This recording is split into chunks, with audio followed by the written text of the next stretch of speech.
ভারত এখন ভীষণ কোণঠাসা। বাংলাদেশ যে সিদ্ধান্ত নিয়েছে ভারতে গিয়ে টি-20 বিশ্বকাপ খেলবে না, এরপর থেকে ক্রিকেট বিশ্বে ভারত ক্রমশ একঘরে হয়ে যাচ্ছে। তাদের বন্ধুর সংখ্যা কমছে। তারা এতটা বেকায়দায় যে মুস্তাফিজুর রহমানকে আবারও আইপিএলে ফিরিয়ে নিতে চায়।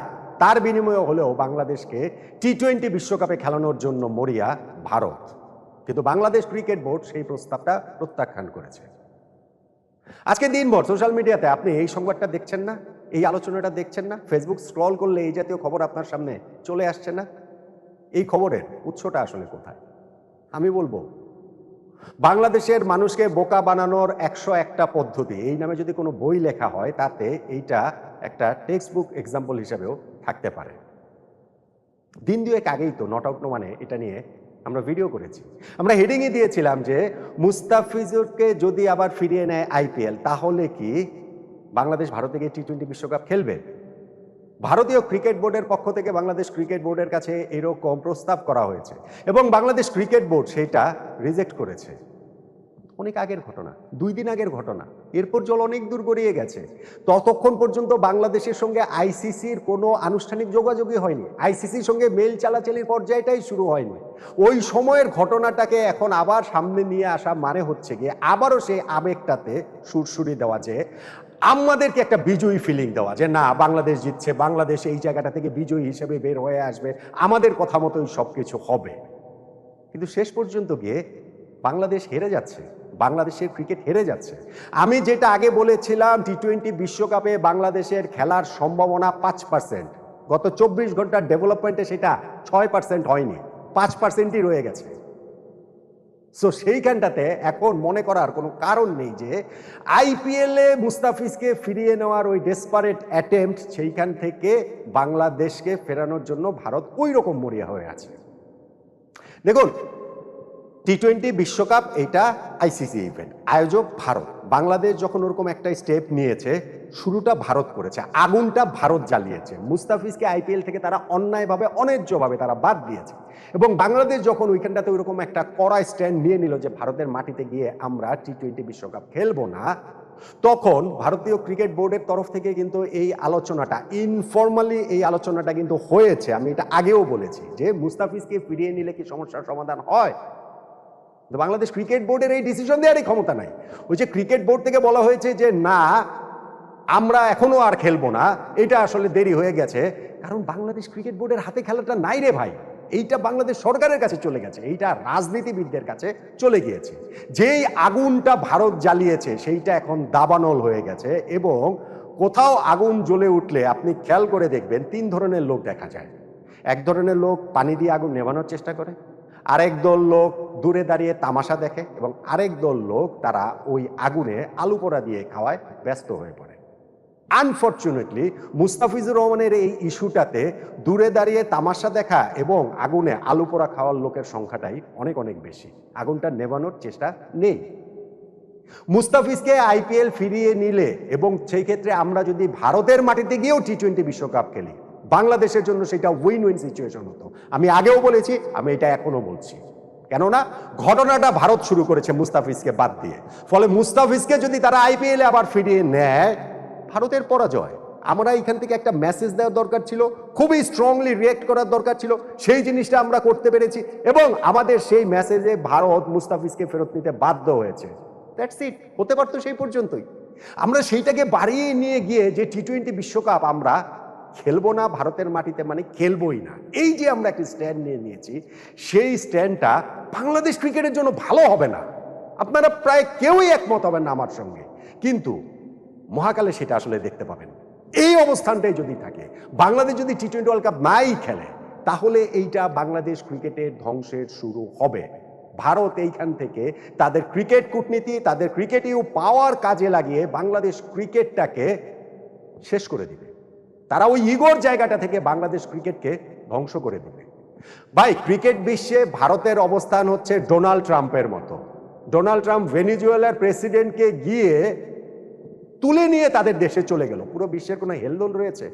সো ভারত যদি বাংলাদেশের সঙ্গে অন্যান্য দেশের সফর টফর সবকিছু বন্ধ করে দেয়, ক্রিকেট বিশ্বের কোনো হেলদোল থাকবে?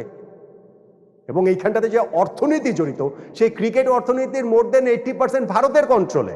সো অন্যান্য দলগুলোকে, দেশগুলোকে ভারতের পক্ষে সেই টোপ দেওয়াটা খুবই সহজ যে আমরা তোমাদের সেই অর্থনৈতিক জায়গাটা দেখব, তোমাদের দেশে গিয়ে আমরা ট্যুর করে আসব, বাংলাদেশের সঙ্গে সম্পর্কটা কাট অফ করে। বাংলাদেশ ক্রিকেটের কি অবস্থা হবে? এবং ওই যে আমি আলু পোড়া খাওয়ার কথাটা আমি বলছিলাম, পাকিস্তান খুব লাফাচ্ছে, পাকিস্তান ক্রিকেট বোর্ড খুব লাফাচ্ছে, পিএসএল এ মুস্তাফিজকে নিয়ে নিচ্ছে, এইটা নিয়ে ব্যাপক প্রচারণা চলছে। বাংলাদেশের আরো অনেক ক্রিকেটার সেই জায়গাটাতে আছে।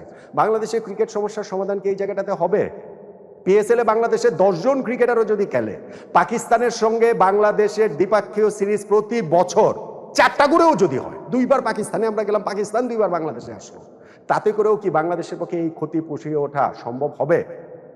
ভারতের সাথে দ্বিপাক্ষীয় সম্পর্ক, আইসিসির সঙ্গে সম্পর্ক বিষিয়ে তুললে হবে না।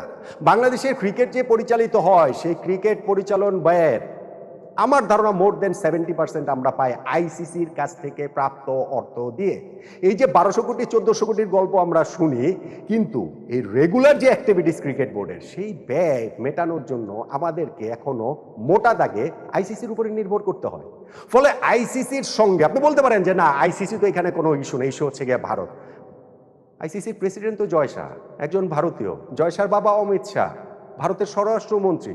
ভারতের এই পলিসি মেকিং লেভেলে তারা কাজ করেন। ফলে বাংলাদেশ যদি ক্রিকেট বোর্ড মনে করে ভারতীয় ক্রিকেট বোর্ডের সাথে টক্কর, না, এটা রাজনীতির টক্কর, রাজনীতিবিদদের টক্কর। এবং সেই জায়গাটাতে গিয়ে পাকিস্তান এখন আমাদের যতই বন্ধু ভাবাপন্ন হোক, পাকিস্তান ক্রিকেট বোর্ড আমাদের জন্য যতই দুহাত প্রসারিত করে আমাদের ওয়েলকাম করুক না কেন, ক্রিকেট কূটনীতিতে পারা যাবে না।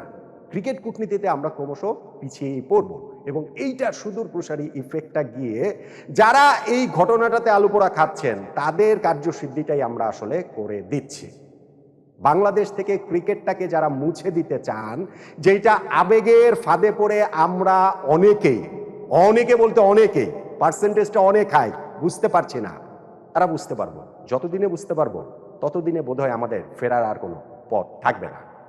সো মুস্তাফিজুর রহমানের এই আইপিএল এ ফিরিয়ে নেয়ার জন্য ভারতীয় যে প্রস্তাব, সত্যি কথা, এবং বাংলাদেশ যে রিজেক্ট করেছে, সত্যি কথা। কিন্তু এখন আজকে গত 24 ঘন্টাতে যখন কোনো সিগনিফিকেন্ট ডেভেলপমেন্ট নেই বাংলাদেশে টি-20 বিশ্বকাপে খেলার বিষয়ে, তখন এই জিনিসটা রিসার্ফেস করা আমার মনে হয় যে জনমানুষকে ওই আবেগের দরজাটায় আরেকটা টোকা দিয়ে আরো একবার তাদের বোকা বানানোর প্রচেষ্টা ছাড়া আর কিছু নয়। এটা আগের ঘটনা, সেই ঘটনার পর ঘটনা অনেক দূর এগিয়ে গেছে।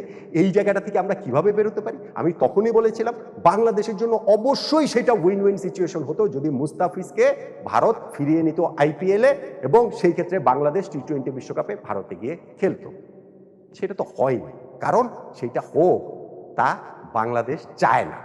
বাংলাদেশ চায় না মানে বাংলাদেশ ক্রিকেট বোর্ডের কেউ চাইলেও, তারা কেউ যেহেতু ক্রিকেটের মেকানিজমটা বোঝে, তাদের কেউ চাইলেও বাংলাদেশ সরকার চায় না। বাংলাদেশ সরকার এইখানটাতে এই সেন্টিমেন্টটা কাজে লাগিয়ে নিজেদের ফায়দা লুটতে চায়, এবং তারা সেটা করতে পারছে। 1 মাস পর তারা থাকবে না, বাংলাদেশ ক্রিকেট তো থাকবে। বাংলাদেশ ক্রিকেটটার কি অবস্থা হবে সেটা ভাবার সময় তাদের নাই। আমাদের ক্রিকেট বোর্ডে যারা আছেন, তারাও যখন এই দায়টা মেনে নিচ্ছেন, তারাও যখন এই সিদ্ধান্তটা সরকারের মেনে নিচ্ছেন, ইন্ডিপেন্ডেন্ট বডি হিসেবে ক্রিকেট বোর্ডেরও এখানে সে থাকাটা উচিত ছিল। সেই সেটা যখন তারা রাখতে পারছেন না, অ্যাটলিস্ট গভর্নমেন্টের কাছে তারা যখন ওইটা প্লেস করতে পারছেন না যে এই ভবিষ্যৎ বাংলাদেশ ক্রিকেটের হতে পারে আমরা এরকম সিদ্ধান্ত নিলে, তখন এই দায় থেকে আমিনুল ইসলাম বুলবুল ভাইয়ের বোর্ডের কেউ আসলে মুক্তি পাবেন না। যখন এরকম একটা জনপ্রিয়তার স্রোতে ভেসে গিয়ে কোনো কিছু কেউ করবেন, তখন সমকালে আপনি হাততালি পেতে পারেন, কিন্তু মহাকালের কাছে আপনি দায়বদ্ধ থেকেই যাবেন। আমি তাই স্রোতের বিপরীতে গিয়েই এই স্ট্যান্ডটা নিয়েছি। আমি জেনে বুঝেই নিয়েছি যে আপনারা অনেকেই এটার সঙ্গে একমত হবেন না, কিন্তু আমার কাছে এইখানটাতে মনে হয়েছে বাংলাদেশ মাথা উঁচু করেই এই সিচুয়েশন থেকে বের হয়ে আসতে পারত যদি ভারতীয় ক্রিকেট বোর্ডের সেই সিদ্ধান্তটা মুস্তাফিজকে আইপিএলে ফিরিয়ে নেওয়ার, সেইটা আমরা মেনে নিতাম, মেনে নিয়ে ভারতে গিয়ে টি-20 ওয়ার্ল্ড কাপ আমরা খেলতাম। কিন্তু আমরা সেটা করিনি। এই দায় থেকে বাংলাদেশ ক্রিকেট বোর্ড, বাংলাদেশ সরকারের যারা দায়িত্বে রয়েছেন, কেউ আসলে এই দায় মুক্তি পাবেন না। কিন্তু আমার আশঙ্কার জায়গা, যতক্ষণে এই বোধোদয়ের জায়গাটা তৈরি হবে, ততক্ষণে বাংলাদেশ ক্রিকেট বোধহয় ধ্বংসের কাছাকাছি পৌঁছে যাবে। ওই যে বললাম না, ডোনাল্ড ট্রাম্প হচ্ছে গিয়ে বিশ্ব ক্রিকেটের ডোনাল্ড ট্রাম্প হচ্ছে ভারতীয় ক্রিকেট বোর্ড। তাই বলি কি সব অন্যায় মেনে নিব না, কিন্তু যখন আপনি এই জায়গাটাতে একটা বের হয়ে আসার একটা সিচুয়েশন আপনার সামনে থাকবে, একটা উপায় আপনার সামনে থাকবে, এবং সেই উপায়টাকে যখন আপনি গ্র্যাব করবেন না, ভারতীয় ক্রিকেট বোর্ডের ওই প্রস্তাবটাকে যখন আপনি মেনে নেবেন না, তখন আসলে মনে হয় এই ধ্বংসটা বোধহয় আমরাও চাই। এই ধ্বংসটা, বাংলাদেশ ক্রিকেটের ধ্বংসটা বোধহয় বাংলাদেশের সরকারও চায়, বাংলাদেশের ক্রিকেট বোর্ডও চায়, এবং বাংলাদেশের মানুষের আবেগটাকে কাজে লাগিয়ে এইটার পক্ষে একটা বৈধতাও তারা উৎপাদন করে ফেলেছে। কিন্তু স্রোতের বিপরীতে গিয়ে আমি আমার স্ট্যান্ডে এখনো ক্লিয়ার।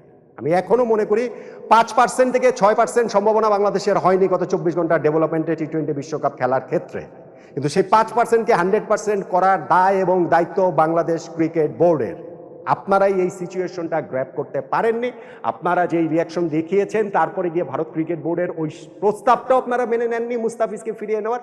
অতএব এইখান থেকে কিভাবে বাংলাদেশ মাথা উঁচু করেই টি-20 বিশ্বকাপে খেলাটা এনশিওর করবে, সেই দায়িত্ব আপনাদের বাংলাদেশ ক্রিকেট বোর্ডের। নইলে সমকালে হাততালি পাবেন, মহাকালে কেউ ক্ষমা পাবেন না বাংলাদেশ ক্রিকেটের ক্ষেত্রে।